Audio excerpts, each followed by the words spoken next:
You will die. That part hasn't changed. But your voice will still pick up the phone. It will keep talking, telling stories, some of which you won't even remember ever sharing. Most people assume death equals silence, an ending. But technology interrupts with a smirk, whispering, not so fast. Because the modern world doesn't place its faith in heaven or hell anymore. It believes in something stranger, a backup copy. A future where you're no longer flesh and bone, but lines of data. Your habits, your jokes, your speech patterns, even that meme you thought was too dumb to matter. So if your life already leaves behind a giant digital footprint, congratulations. You're not just existing in your apartment, you're living across servers, cloud drives, and endless databases. And hey, before your algorithmic twin starts doing it on your behalf, hit subscribe, leave a like, while you're still you. In 2020, Microsoft filed a patent that sounded like something straight out of a sci-fi movie. The idea? A chatbot designed not just to talk, but to replicate you, your personality, your quirks, your memories, whether you're alive or already gone. And this wasn't going to be one of those primitive canned response bots from the early internet days. The patent described something far more ambitious, a digital twin, a version of you that would keep chatting, answering questions, and telling stories long after your body had disappeared. The details were explicit. This bot could imitate a deceased person by harvesting everything they had left behind online, their social media activity, hours of voice messages, stacks of photos, even the exact rhythm of their writing style. What you'd end up with wasn't just software in the abstract sense. It was something unsettlingly close to the person themselves. A voice that could talk to your children, reassure your grandkids, argue with your partner, maybe even answer your bank's security questions. And all of this would keep happening even if you were already 6 feet under. This wasn't pitched as theory. The purpose was crystal clear: to give the living a way to chat with the dead. Creepy? That was the gut reaction from most people who heard about it. And yet, the curiosity and the grief proved stronger. People signed up because when loss is heavy, grief tends to shout louder than any ethical debate. One of the earliest examples of this idea in action came from Jason Rohrer's Project December. He created a platform where users could upload personal memories, old conversations, and notes from loved ones who had passed away. Then GPT-3 would take over, studying the style of writing, the tone, the humor, the flaws, and generate responses that felt eerily human. The results were devastatingly effective. Some people cried when the bot produced messages as simple as, "I miss you, baby." Everyone knew, logically, that those words were nothing but code and algorithms. But emotions don't care about logic. For those users, it felt like a connection had been restored. So how does this kind of digital resurrection actually work? By reducing you to your data. You are your text messages, your voice notes, your photo albums, your Spotify playlists, your typing quirks, your filler words, your yeah poses, your favorite emojis, your recycled memes. AI systems scoop all of that up, analyze it, and build a synthetic identity. They merge multiple advanced tools: behavioral analysis to capture patterns, speech synthesis to recreate your voice, and deepfake modeling to reproduce your face. The outcome is a creation that looks like you, speaks like you, laughs like you, and even jokes like you. Long after your body has turned to dust, this other version remains. Consider Hereafter AI.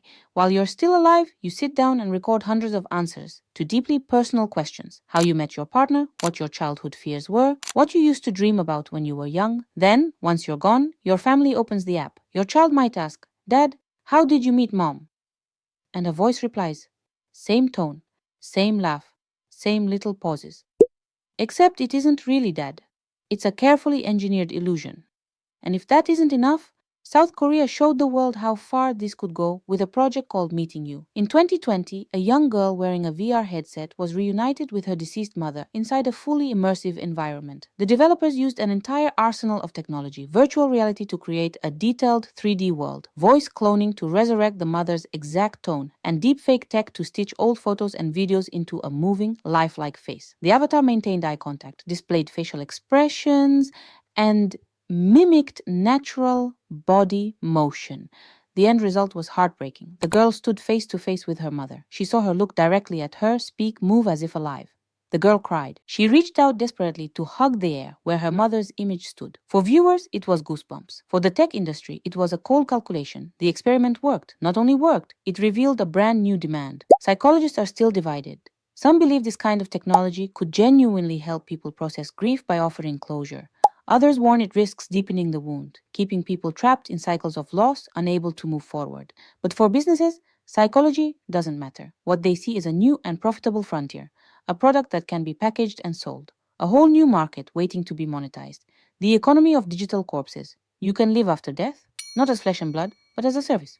In China, millions of people already spend their nights chatting with AI companions on their phones. These bots don't just reply randomly, they learn. They study your thoughts, copy your slang, memorize your quirks and reactions until they become a digital mirror of you. Now imagine taking that concept a step further. No longer just a chat window on a screen, but a full body avatar. It uses your voice, mimics your face, recreates your gestures, even your sense of humor. Except this version isn't really you, it's the post-human version, an endless copy, updating itself, upgrading itself, learning new tricks long after your body is gone. And before we go any further, hey, are you subscribed yet? Seriously, don't wait. I'd rather it be you subscribing now than the AI clone that will eventually replace you, because here's where it gets messy. You die, and your avatar clicks like on an ad, or posts a comment, or signs up for something. Who's responsible? Is it you, the bot, or your heirs? This isn't a hypothetical problem. Europe is already discussing the idea of digital wills, legal documents that let people decide what happens to their data after they die. Right now, the law doesn't really protect your digital self, which means your private messages, your photos, even your voice recordings could float in the cloud forever, unguarded, owned by no one. The European Law Institute is pushing to create clear rules. Who gets access to your accounts, what should be passed on like an inheritance, and what should be permanently deleted. Some countries already allow you to appoint a digital executor, a person legally responsible for managing your passwords, files, accounts, even AI avatars after you're gone. Because the future demands that we pass down more than just houses or cars.